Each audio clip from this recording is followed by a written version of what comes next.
Bonjour et bienvenue sur Multimodal, la chaîne transport.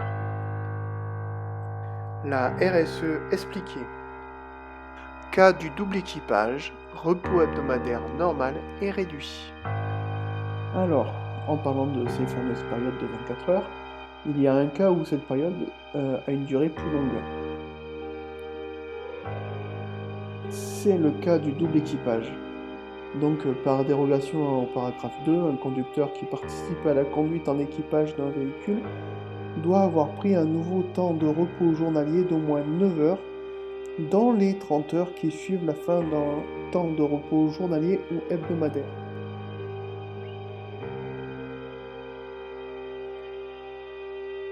Donc en clair, entre deux repos journaliers, la période en double équipage, elle est de 30 heures au maximum. Dans ces 30 heures, on aura les temps de conduite des deux conducteurs, les temps de travail, etc. etc.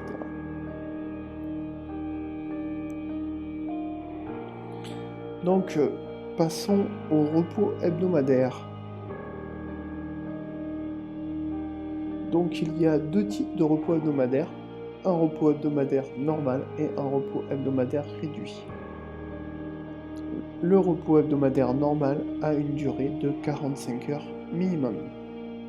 Le repos hebdomadaire réduit a une durée minimale de 24 heures.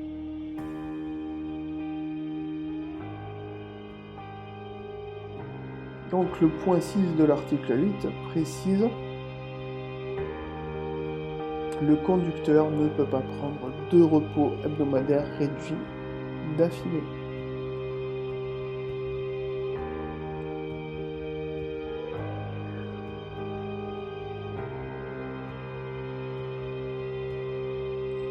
Donc, le premier exemple, 45 heures minimum, deuxième semaine, 24 heures minimum, troisième semaine, 45 heures minimum.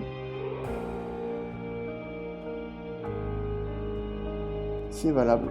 Par contre, 45 heures minimum suivi de 24 heures minimum suivi de 24 heures minimum, là, ce n'est pas valable. Pensez que chaque repos réduit doit être compensé par une durée de repos équivalente dans les 3 semaines qui suivent.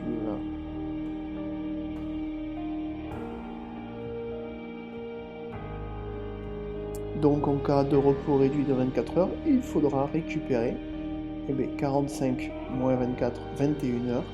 21 heures de repos avant la fin de la 3e semaine.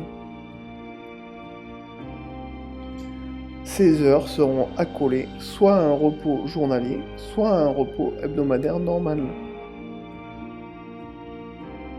Je précise que dans l'article 8-8, le repos hebdomadaire normal dans la cabine d'un camion est strictement interdit.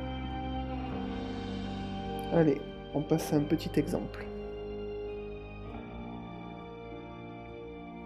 Donc un chevron, c'est une période de 24 heures.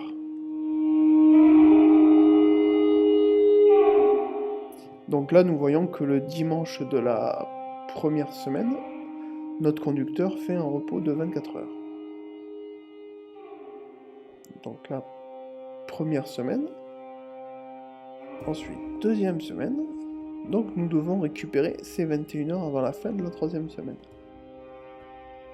Donc comme je vous disais tout à l'heure, 45 heures moins 24 est égal à 21 heures. Donc sur un repos de 9 heures par exemple, nous rajoutons ces 21 heures.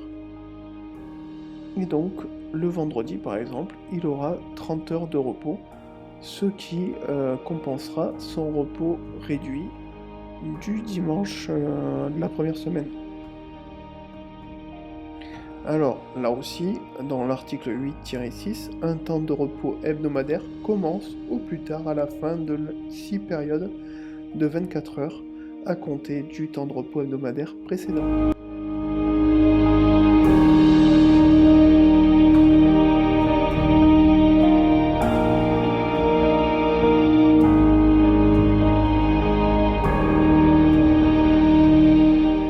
Donc vous n'avez droit que d'ouvrir que 6 périodes par semaine.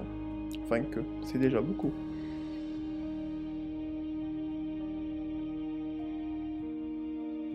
Retrouvez la suite de la RSE expliquée sur la playlist éponyme découpée en chapitres, à moins que vous ne préfériez la version intégrale disponible également.